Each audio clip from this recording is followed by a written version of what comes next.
One of England's most promising talents sees his contract expire next year, and Arsenal are ready to compete with Liverpool and Newcastle for his signature. Meanwhile, Gary Neville has made a shocking revelation about the incident involving an Arsenal player during the clash with Tottenham. Hey guys! Welcome back to the Arsenal News channel. As we're here to bring you the latest updates to keep you informed on all things Gunners. Arsenal secured a crucial 1-0 win over Tottenham in the North London derby, but the victory was marred by a late injury scare. Bukayo Saka was forced off late on, casting a shadow over the upcoming clash with Manchester City. Manager Mikel Arteta revealed that Saka asked to be substituted after feeling he was unable to continue, raising concerns ahead of next week's key game. Gabriel Magalhaes scored the decisive goal with a powerful header in the second half, sealing the win on a day when Arteta's side were already weighed down by a number of key absences.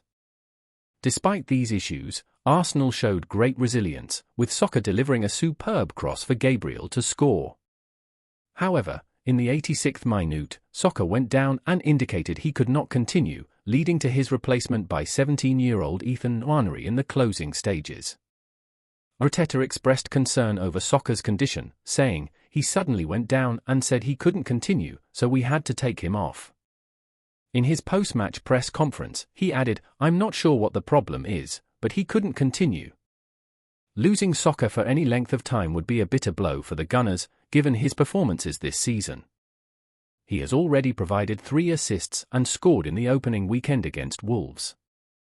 Saka's injury adds to Arsenal's growing list of absentees, with club captain Martin Odegaard also facing up to 3 weeks out. Another setback for Arsenal came with Oleksandr Zinchenko missing Sunday's North London derby against Tottenham due to an injury. The Ukrainian defender adds to a growing list of absentees for Mikel Arteta's side as they grapple with a new wave of injury woes. In midfield, Arsenal are also without captain Martin Odegaard, who picked up an ankle injury during international duty with Norway. New signing Mikel Merino is unavailable as well, having suffered a shoulder injury in his first training session with the club, ruling him out until October. Before kick-off, the club confirmed that Zinchenko was sidelined with a calf injury. The former Manchester City player started the season opener against Wolves but has since lost his left-back spot to Jurrien Timber. With these absences, Arteta has shifted Gabriel Martinelli into a deeper midfield role alongside Thomas Partey and Jorginho. Despite these injury setbacks, Arteta remained optimistic ahead of the derby, stating, "No excuses. That's the context of football. Unfortunately, these things happen during the international break, but we need to make a point." He added, "You'll see how the team lines up. Kai Havertz has done very well. He's had to adapt a bit, but if we don't make these adjustments, we have a problem." Raheem Sterling, who joined Arsenal on loan, was left out of the starting 11 despite a full week of training. Arteta admitted he was tempted to include the former Manchester City star but felt Sterling needed more time to regain full fitness. "When you have a player like this, you're always tempted to play him straight away," Arteta said. But, of course, he's missed a lot of football recently, though he's in a good place now. Arsenal's victory over Tottenham was their 3rd in 4 Premier League matches this season, with their only setback being the draw against Brighton before the international break. Next week, the Gunners face the tough task of taking on Manchester City, who maintain a perfect record, with just 2 points separating the top 2 teams from last season. In other developments, Sky Sports pundit Gary Neville has shed light on the officials' decision at Stockley Park regarding Jurrien Timber's challenge against Tottenham. Arsenal defender Jurrien Timber narrowly avoided a red card during the fiercely contested North London derby against Tottenham Hotspur, as his tackle on Pedro Porro was not deemed to be serious foul play. The match, held at the Tottenham Hotspur Stadium, was full of intensity, particularly in the first half, when Timber's tackle sparked clashes on the pitch. Timber made a strong challenge on Porro, which earned him a yellow card. The decision was controversial, particularly as 7 yellow cards were handed out before half-time, with Tottenham receiving 5 cautions from referee Jard Gillett. The most debated moment was when Timber, following his tackle on Porro, continued to play the ball, leading to a clash with Tottenham goalkeeper Guglielmo Vicario and a tense scene involving several players.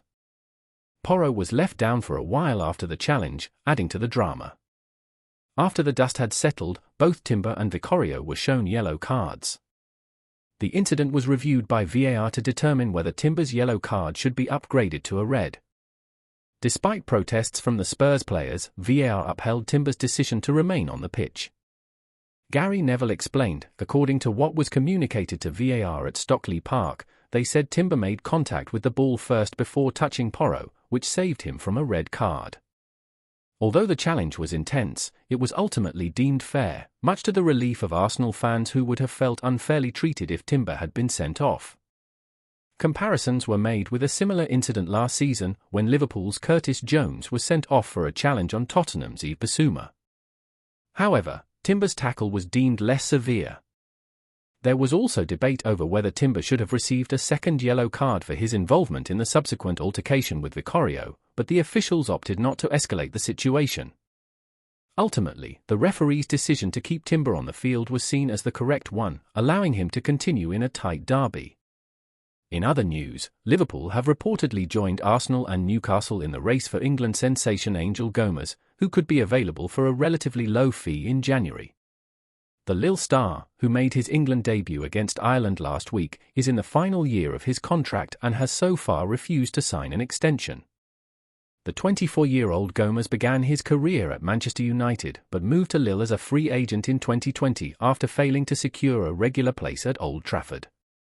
According to reports, interested clubs have sent scouts to watch Gomez in action during his first England appearance. With Gomez's contract expiring at the end of the season, he is free to discuss pre-contract terms with other clubs from January. This would allow him to leave Lille on a free transfer next summer. Alternatively, potential suitors could make a move in January in the hope of securing Gomez at a reduced price, as Lille would prefer not to lose him for nothing. Recent reports suggest that Arsenal are leading the race for Gomez, making this an unfolding story with plenty of twists and turns in the coming months.